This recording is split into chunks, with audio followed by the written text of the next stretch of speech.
Pemirsa, terima kasih Anda masih bersama kami di Tafsir Al-Misbah.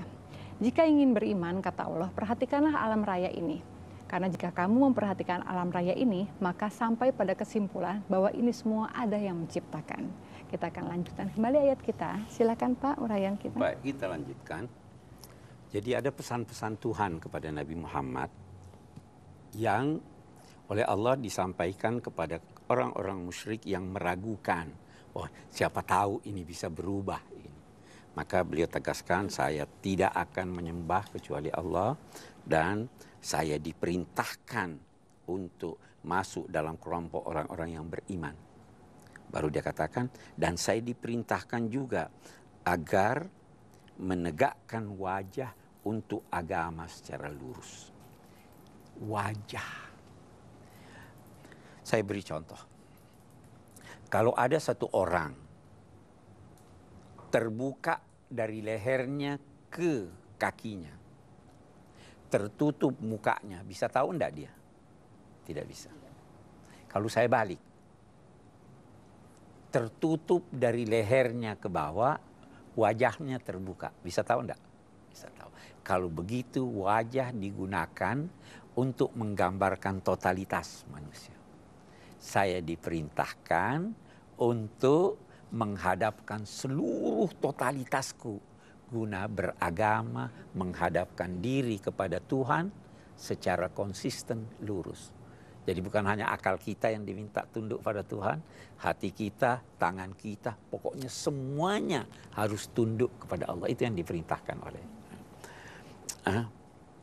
Dan saya diingatkan juga bahwa jangan sekali-kali engkau termasuk orang-orang yang mempersekutukan Allah. Mempersekutukan Allah bisa secara terang-terangan, bisa secara sembunyi-sembunyi. Pamrih itu mempersekutukan Allah secara sembunyi-sembunyi. Dan saya dipesan juga, jangan sekali-kali kamu menyembah siapapun selain Allah. Karena kalau kamu menyembah yang selain Allah itu, dia tidak akan memberi manfaat kepadamu walau kamu sembah dia. Dan tidak juga memberi mudarat kepada kamu walau kamu tidak sembah dia. Termasuk orang-orang yang zalim.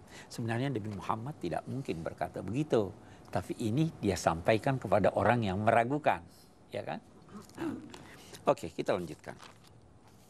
Baru dia katakan, ketahuilah wahai Nabi Muhammad, seandainya Allah menyentuhkan kepadamu sesuatu yang tidak menyenangkan kamu, maka tidak ada yang bisa menyingkirkan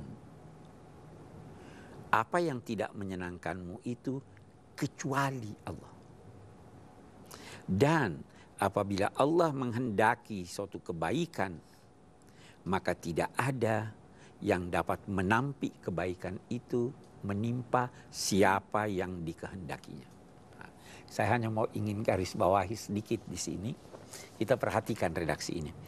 Kalau Allah menyentuhkan kepadamu suatu hal yang tidak menyenangkan, maka tidak ada yang menyingkirkannya kecuali dia. Kecuali, ada kata kecuali. Tapi waktu dia berbicara tentang apabila Allah menghendaki kebaikan, dia tidak pakai ada kecuali.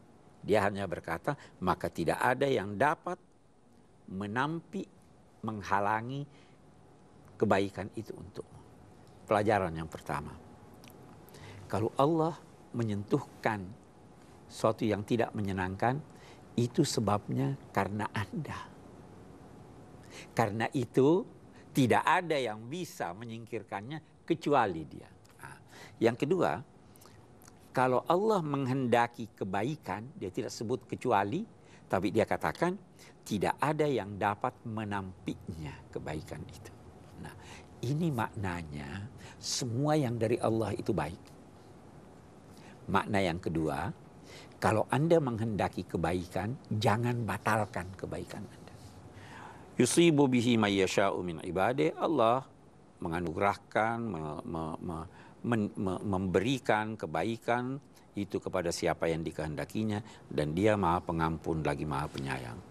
Surah ini kemudian menutup Wahai seluruh manusia, telah datang kebenaran kepada kamu. Dia datang dari Tuhan yang memelihara kamu.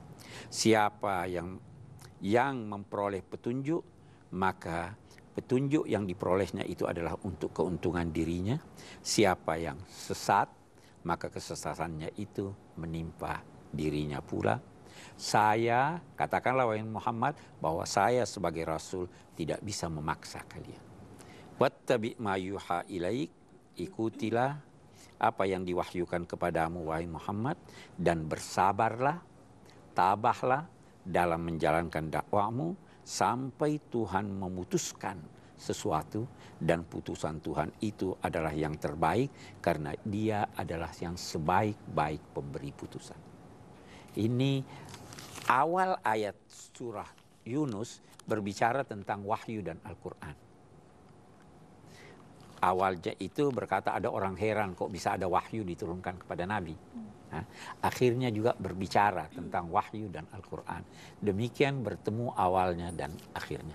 Saya kira, ya, Pak. bersinambung. Saya kira itu kandungan ayat-ayat. Yang dimaksud Allah dengan memberikan putusan itu yang dimaksud dengan apa?